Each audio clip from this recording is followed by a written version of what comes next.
시청자 여러분 안녕하세요. 오늘의 코인 이지영입니다. 요즘 부쩍 날씨가 추워졌는데요. 언제나 건강관리 유의하시면서요. 오늘도 오늘의 코인 열심히 한번 달려보도록 하겠습니다. 전일 뉴욕 증시는요, 기대 인플레이션 완화에도 불구하고 영란은행의 악재로 인해서 좀 부진한 모습을 보여줬습니다.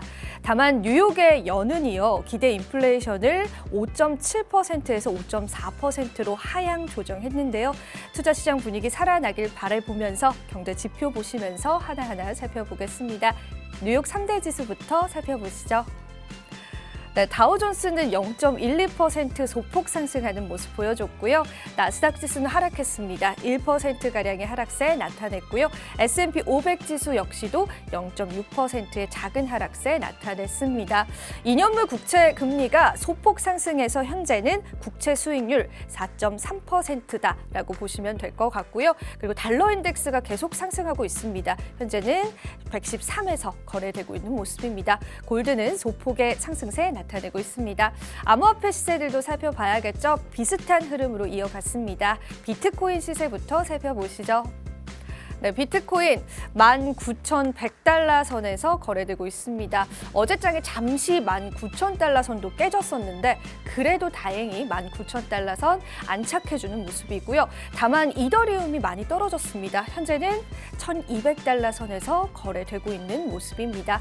알트코인 시세들도 살펴보도록 하겠습니다. 리플은 0.5달러를 찍은 이후에 조금 하락 추세를 맞이하고 있고요. 솔라나 같은 경우에는 30달러 선에서 거래되고 있습니다. 도지코인 현재는 0.06달러에서 거래되는 모습입니다. 전반적인 흐름들 뉴욕 증시와 비슷하게 흘러가고 있고요. 자, 이어서 오늘의 이슈도 살펴보겠습니다. 첫 번째 이슈부터 살펴보시죠. 구글 비트코인 결제 채택, 코인베이스와 제휴. 네, 웹 2.0 시대의 절대 강자인 구글이요, 암호화폐 결제를 시작한다고 합니다. 우리에겐 굉장히 좋은 소식일 수밖에 없을 텐데요. 이 암호화폐 채택과 함께 웹2에서 웹3로 넘어가는 진입을 선언했습니다. 실제로 공식 트위터에 이렇게 기재를 하기도 했는데요.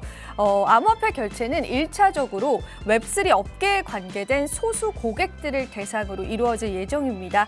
구글은 또 코인베이스의 수탁 서비스인 코인베이스 프라임도 이용할 계획이다라고 합니다.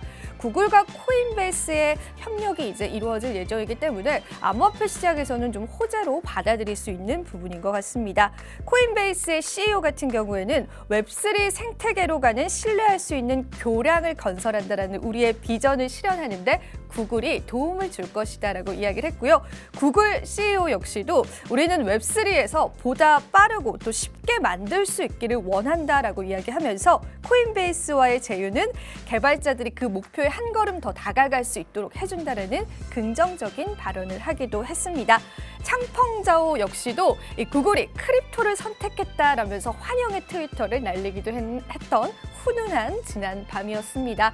자, 이러한 시도가 이제 본격적으로 우리가 웹3의 시대를 기다리고 있고 또 웹3로 가는 과정에서 암호화폐 결제를 채택한다라는 큰 의미로 다가올 수 있을 것 같고요. 저도 얼마 전에 인스타그램을 접속해 보니까 NFT 거래 버튼이 생겼더라고요. 계속해서 우리 크립토 시장의 이런 긍정적인 호재들 계속해서 체크해 보도록 하겠습니다. 자, 이어서 두 번째 이슈 넘어가 보겠습니다. 오늘 두 번째 이슈입니다.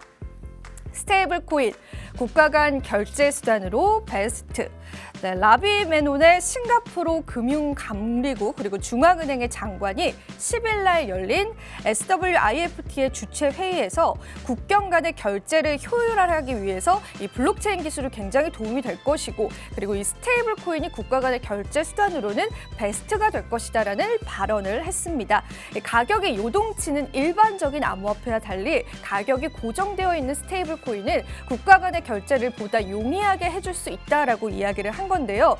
특히나 이 장관 같은 경우에는 이미 USDC 결제를 도입한 비자와 JP모건 그리고 DBS를 언급하면서 이들의 결정은 굉장히 옳은 결정이다라고 이야기를 하기도 했습니다. 그리고 대표적으로 미국의 팍소스가 발행한 USDP 그리고 미국의 서클사가 발행한 USDC 코인을 콕 집으면서 국가 간의 결제 수단으로 굉장히 용이하게 사용할 수 있고 분산 기술이죠. 우리 블록체인 기술 역시도 앞으로 이 시장에서 거래 수단과 결제 수단으로 굉장히 좋은 효율책이 될 것이다라고 이야기를 하기도 했습니다. 실제로 한 국가의 장관이 발언했던 이야기이기 때문에 우리가 어느 정도의 신뢰성을 가질 수 있을 것 같습니다. 자, 이어서 마지막 이슈 한번 살펴보시죠. 세 번째 이슈입니다.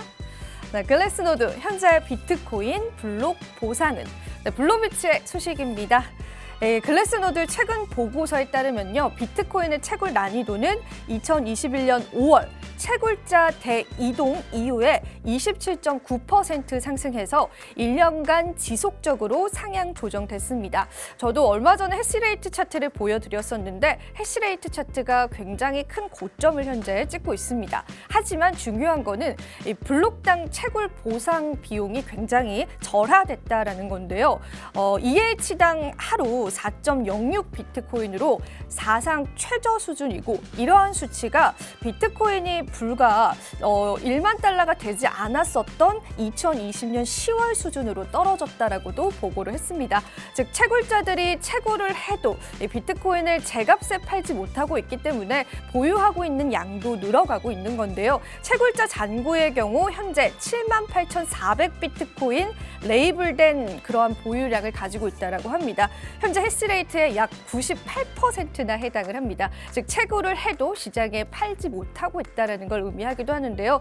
이렇게 블록 보상이 최저치로 떨어진 시점에서 채굴자들은 어떤 선택을 하게 될지, 이러한 선택이 우리 시장의 가격에도 영향을 줄 수 있기 때문에 계속해서 살펴보면 좋을 것 같습니다. 네, 이렇게 해서 오늘의 이슈까지 살펴봤습니다. 저는 잠시 후에 다시 돌아오겠습니다.